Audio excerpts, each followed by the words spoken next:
Ancient Mesopotamian ബാബലോണിയൻ ടെക്സ്റ്റുകൾ അനുസരിച്ച് നിബ്രു എന്ന് പറയുന്ന ഗ്രഹത്തെ പറ്റി പറയുന്നുണ്ട്. മിത്തിക്കൽ ക്യാരക്ടേഴ്സ് ആയിട്ടുള്ള അനുനാക്കി എന്ന് പറയുന്ന ബീയിങ്സിന്റെ ഗ്രഹമായിട്ടാണ് നിബ്രുവിനെ കൺസിഡർ ചെയ്തിരിക്കുന്നത്. ശരിയായിരിക്കാം, അനുനാക്കി നിബ്രു എന്നൊക്കെ പറയുന്നത് ഒരാളുടെ ഭാവനയിൽ ഉദിച്ച ഒരു കഥയായിരിക്കാം. കാരണം നിബ്രു എന്ന് പറയുന്ന ഈ ഒരു ഹൈപ്പോത്തറ്റിക്കൽ പ്ലാനറ്റ് നമ്മുടെ സോളാർ സിസ്റ്റത്തിൽ തന്നെയുള്ള ഒരു ഗ്രഹമാണ്. ഇത്രയധികം വർഷങ്ങൾ മുന്നോട്ട് പോയത് കൊണ്ട് തന്നെ നമ്മുടെ കയ്യിലുള്ള ശാസ്ത്രവും സാങ്കേതിക വിദ്യകളെല്ലാം വളരെയധികം അഡ്വാൻസ്ഡ് ആയിട്ടുണ്ട്. എന്നിട്ട് പോലും നമുക്ക് ഇതുവരെ അങ്ങനെ ഒരു ഗ്രഹത്തെ പറ്റിയിട്ടുള്ള യാതൊരു ഇൻഫർമേഷനും കിട്ടിയിട്ടില്ല. പക്ഷേ കഴിഞ്ഞ കുറച്ച് വർഷങ്ങളായി ശാസ്ത്ര ലോകത്തെ ഞെട്ടിക്കുന്ന രീതിയിലുള്ള ഒരുപാട് സൂചനകൾ നമുക്ക് കിട്ടുന്നുണ്ട്. അതിലൂടെയെല്ലാം വെറും മിത്തോളജി ആണെന്ന് നമ്മൾ വിശ്വസിച്ചിരുന്ന ഒരുപാട് കാര്യങ്ങൾ റിയാലിറ്റി ആവാനുള്ള സാധ്യതയുണ്ട്.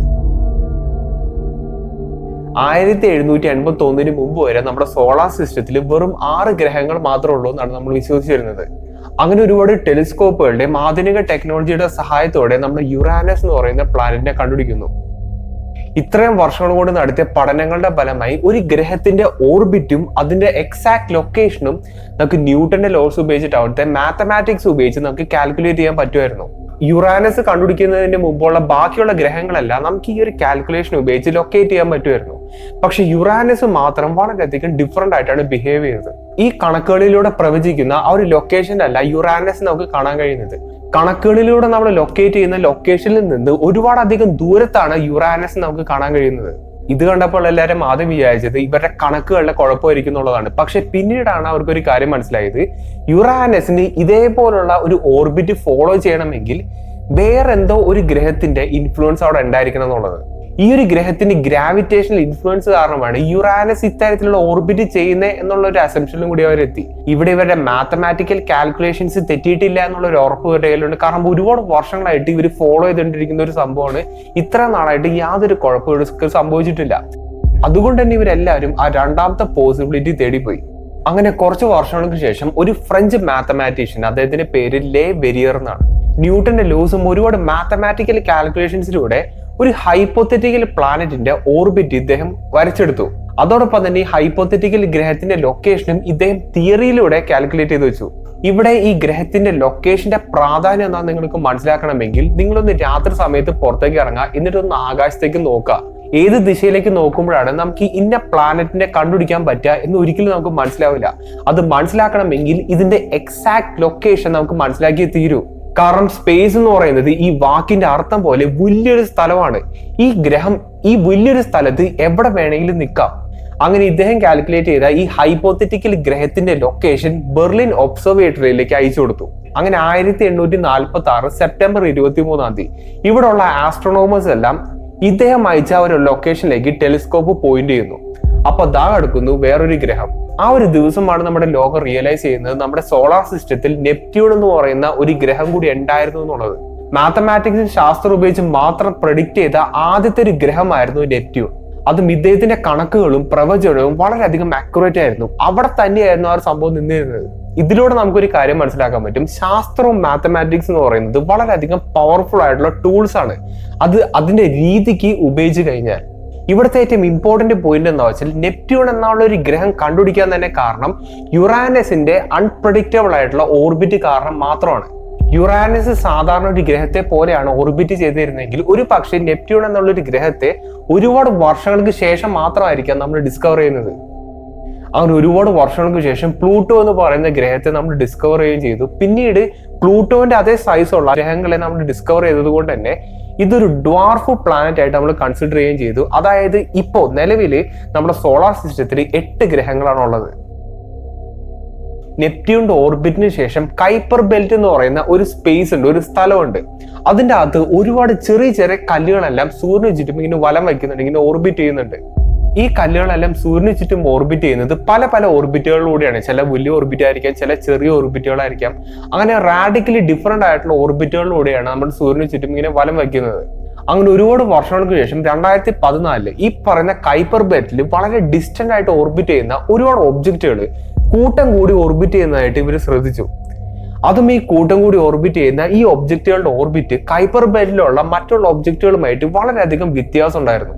അതായത് എന്തൊരു ഒബ്ജക്റ്റ് ഈ കൂട്ടം കൂടി പോകുന്ന ഈ കല്ലുകളെല്ലാം ഗ്രാവിറ്റേഷണലി അട്രാക്ട് ചെയ്യുന്നുണ്ട്. അതുകൊണ്ട് തന്നെ ഇവരുടെ ഓർബിറ്റ് എന്ന് പറയുന്നത് വളരെയധികം എലോങ്ങേറ്റഡ് ആണ്, വലിയൊരു ഓർബിറ്റിലൂടെയാണ് ഇങ്ങനെ പോകുന്നത്.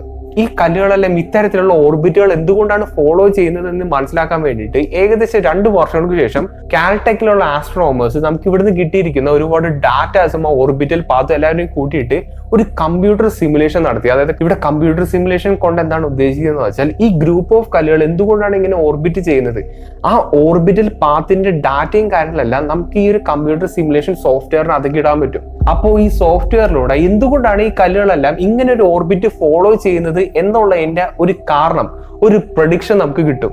അതിൽ നിന്ന് അവർക്ക് കിട്ടിയ ഏറ്റവും വലിയ പോസിബിലിറ്റി എന്താണെന്ന് വെച്ചാൽ ഇങ്ങനെ ഒരു സംഭവം സംഭവിക്കണമെങ്കിൽ ഒരു ഗ്രഹത്തിന്റെ സാന്നിധ്യം വേണം. ഭൂമിയിലും ഏകദേശം 6 ഇരട്ടി ഭാരമുള്ള ഒരു ഗ്രഹത്തിന്റെ സാന്നിധ്യം എന്തെങ്കിലാണ് ഇത്തരത്തിലുള്ള ഒരു ഫിനോമിന സംഭവിക്കുള്ളൂ എന്നുള്ള ഒരു പോസിബിലിറ്റിയാണ് ഇത് കൊണ്ടുവന്നത്. അതോടൊപ്പം തന്നെ ഈ ഒരു സിമുലേഷൻ സോഫ്റ്റ്വെയർ ഉപയോഗിച്ച് എന്തോരം ദൂരത്തിലാണ് ഈ ഒരു ഗ്രഹം നിൽക്കുന്നത് എന്നുള്ളൊരു കാൽക്കുലേഷൻ നമുക്ക് കാൽക്കുലേറ്റ് ചെയ്യാൻ പറ്റി. ഏകദേശം 400 ആസ്ട്രോണമിക്കൽ യൂണിറ്റ്സ് അകലെയാണ് ഈ ഗ്രഹത്തിന്റെ പൊസിഷൻ എന്നാണ് ഇവർക്ക് കണ്ടെത്താൻ കഴിഞ്ഞത്. അതും ഈ ഒരു ഗ്രഹം നമ്മുടെ സൂര്യന് ചുറ്റും ഒരു കംപ്ലീറ്റ് ഓർബിറ്റ് ചെയ്യണമെങ്കിൽ 15,000-ഓളം വർഷങ്ങൾ എടുക്കും. ഇത്രയധികം ദൂരത്തടക്കുന്ന ഒരു ഒബ്ജക്റ്റിനെ പറ്റിയിട്ടാണ് നമുക്കിവിടെ അറിയാൻ കഴിയുന്നത്. നെപ്റ്റ്യൂണിന് ശേഷം നമുക്ക് പ്ലൂട്ടോനെ പോലെ തന്നെ വേറൊരു ഡ്വാർഫ് പ്ലാനറ്റിനെ കാണാൻ കഴിയും. ഇതിന്റെ പേര് സെഡ്ന എന്നാണ്. ഈ ഒരു ഡ്വാർഫ് പ്ലാനറ്റിന്റെ ഓർബിറ്റ് എടുത്ത് നോക്കുകയാണെങ്കിൽ വളരെയധികം എലോങ്ങേറ്റഡ് ആയിട്ടുള്ള ഓർബിറ്റ് ആണ്, വളരെയധികം വലിയൊരു ഓർബിറ്റ് ആണ്. അപ്പോൾ ഇതൊക്കെ സംഭവിക്കണമെങ്കിൽ ഇത്തരത്തിലുള്ള ഒരു വലിയ ഗ്രാവിറ്റഡ് ഇൻഫ്ലുവൻസ് വേണം. ഇവിടുത്തെ ഏറ്റവും വലിയൊരു ചോദ്യം എന്താ വെച്ചാൽ നെപ്റ്റ്യൂൺ എന്നുള്ള ഒരു ഗ്രഹത്തെ നമ്മൾ കണ്ടുപിടിച്ചത് യുറാനസിന്റെ അൺപ്രഡിക്റ്റബിൾ ആയിട്ടുള്ള ഓർബിറ്റ് കാരണം കൊണ്ട് മാത്രമാണ്. എന്നാൽ യുറാനസിന്റെ അതേ സിറ്റുവേഷൻ തന്നെയാണ് നെപ്റ്റ്യൂണിന്റെ അപ്പുറം കിടക്കുന്ന കൈപ്പർ ബെൽറ്റിലും നമുക്ക് കാണാൻ കഴിയുന്നത്. ഒരുപാട് വർഷങ്ങൾക്ക് മുമ്പ് ആധുനിക ടെക്നോളജികളുടെ സഹായം ഇല്ലാണ്ട് പോലും നെപ്റ്റ്യൂണിനെ നമുക്ക് ശൂന്യാകാശത്ത് പോയിന്റ് ചെയ്യാൻ കഴിയുമെങ്കിൽ എന്തുകൊണ്ട് 2025 നമുക്ക് ഈ ഒരു സംഭവത്തെ, അതായത് ഈ പറയുന്ന ഹൈപ്പോത്തറ്റിക്കൽ പ്ലാനറ്റിനെ നമുക്ക് പിൻ പോയിന്റ് ചെയ്യാൻ കഴിയില്ല എന്നുള്ളൊരു ചോദ്യം നിങ്ങൾക്ക് ഉണ്ടാവും. അതിനുള്ള ഒരു ഉത്തരം എന്താ വെച്ചാൽ ഈ ഒരു ഒബ്ജക്റ്റിനെ വെച്ച് കമ്പയർ ചെയ്യുമ്പോൾ ഭൂമിയും നെപ്റ്റ്യൂണും തമ്മിലുള്ള അകലം വളരെയധികം കുറവാണ്. ഈ ഒരു ഒബ്ജക്റ്റ് ഭൂമിയിൽ നിന്ന് ഇത്രയധികം ദൂരത്ത് നിൽക്കുന്നത് കൊണ്ട് തന്നെ ഇതിനെ സ്പോട്ട് ചെയ്യുക, ഇതിനെ കറക്റ്റ് ആയിട്ട് ലൊക്കേറ്റ് ചെയ്യുക എന്ന് പറയുന്നത് വളരെയധികം ഇൻക്രെഡിബിളി ഡിഫിക്കൽട്ടാണ്. അതും ഈ ഒരു ഒബ്ജക്റ്റ് ഇത്രയധികം ദൂരത്തായത് കൊണ്ട് തന്നെ ഇതിനെ നമുക്ക് വിസിബിളി കാണാനും കൂടി കഴിയില്ല. അവിടത്തേക്ക് സൂര്യപ്രകാശം ഒട്ടും തന്നെ ലഭിക്കുകയില്ല. പിന്നെ വേറൊരു കുഴപ്പം എന്താ വെച്ചാൽ കൈപ്പർ ബെൽറ്റിലൂടെ ഓർബിറ്റ് ചെയ്യുന്ന കല്ലുകളുടെ എല്ലാം ഓർബിറ്റ് നമുക്ക് കറക്റ്റ് ആയിട്ട് അറിഞ്ഞാൽ മാത്രമാണ് ഈ ഒരു സംഭവത്തെ നമുക്ക് വീണ്ടും കറക്റ്റ് ആയിട്ട് പിൻ പോയിന്റ് ചെയ്യാൻ പറ്റുള്ളൂ. ചുരുക്കി പറഞ്ഞാൽ ഇപ്പോൾ നമ്മുടെ കൈവശമുള്ള ടെക്നോളജി ഉപയോഗിച്ച് ഈ ഒരു ഒബ്ജക്റ്റിനെ കണ്ടുപിടിക്കുക എന്ന് പറയുന്നത് വളരെ വളരെ ഡിഫിക്കൽട്ടാണ്. ചിലി എന്ന് പറയുന്ന സ്ഥലത്ത് വെരാ റൂബിൻ എന്ന് പറയുന്ന ഒരു സ്പേസ് ഒബ്സർവേറ്ററി ഉണ്ട്. നമ്മുടെ ലോകത്തിലെ ഏറ്റവും വലിയ ക്യാമറ, അതായത് ആസ്ട്രോണമിക്കൽ ക്യാമറ എക്യൂപ്പ് ചെയ്തിരിക്കുന്ന ഒരു ഒബ്സർവേറ്ററിയാണ്. ഇത്ര അധികം അഡ്വാൻസ്ഡ് ആയിട്ടുള്ള ഒരു ടെലിസ്കോപ്പ് ആയിട്ട് പോലും അടുത്ത 10 വർഷങ്ങൾ കൊണ്ട് മാത്രമാണ് ഈ ഒരു സംഭവത്തിന് നമ്മുടെ സ്പേസിന്റെ ഫുൾ ഫോട്ടോ എടുക്കാൻ കഴിയുള്ളൂ. അതിലൂടെ നമുക്ക് കിട്ടുന്ന ഇൻഫർമേഷൻസിലൂടെ ഈ പറയുന്ന ഗ്രഹത്തെ നമുക്ക് കണ്ടുപിടിക്കാൻ കഴിയും എന്നാണ് ഒരുപാട് സയന്റിസ്റ്റുമാർ വിശ്വസിക്കുന്നത്. എന്നാൽ ഏൻഷ്യൻ മെസപ്പൊട്ടേമിയൻ ബാബലോണിയൻ ടെക്സ്റ്റുകൾ അനുസരിച്ച് നിബുരു എന്ന് പറയുന്ന പ്ലാനറ്റിനെ പറ്റിയിട്ട് വളരെയധികം പ്രൈസ് ചെയ്ത് പറയുന്നുണ്ട്. ഈ ഗ്രഹത്തിൽ നിന്ന് വന്നിരിക്കുന്ന ഒരു മിത്തിക്കൽ ക്രീച്ചേഴ്സ് ആണ്, ഒരു മിത്തിക്കൽ ബീയിങ്സ് ആണ് അന്യാക്കി എന്ന് പറയുന്നുണ്ട്. ആധുനിക ടെക്നോളജി കാൽക്കുലേഷൻസ് ഉപയോഗിച്ച് നമുക്ക് പ്രെഡിക്റ്റ് ചെയ്യാൻ പറ്റിയിട്ടുള്ള ഒരു കാര്യം ഒരുപാട് വർഷങ്ങൾക്ക് മുന്നേ നമുക്ക് മിത്തുകളിലൂടെയും മിത്തോളജീസിലൂടെയും നമുക്ക് കണ്ടെത്താൻ കഴിയുന്നുണ്ട്. ഇവിടെ ഈ മിത്തോളജിയിലൂടെ പറയുന്ന കാര്യങ്ങളെല്ലാം ശരിയാണെന്നല്ല ഞാൻ പറയുന്നത്. എന്ത് തന്നെയാലും നമ്മളെല്ലാവരുടെ ലൈഫ് ടൈമിനുള്ളിൽ തന്നെ ആ ഒരു വാർത്ത കേൾക്കാൻ കഴിയുമെന്നാണ് ഞാൻ പ്രതീക്ഷിക്കുന്നത്. അപ്പോൾ നല്ലൊരു ടോപ്പിക്കായിട്ട് ഞാൻ അടുത്ത വീഡിയോ കാണാം.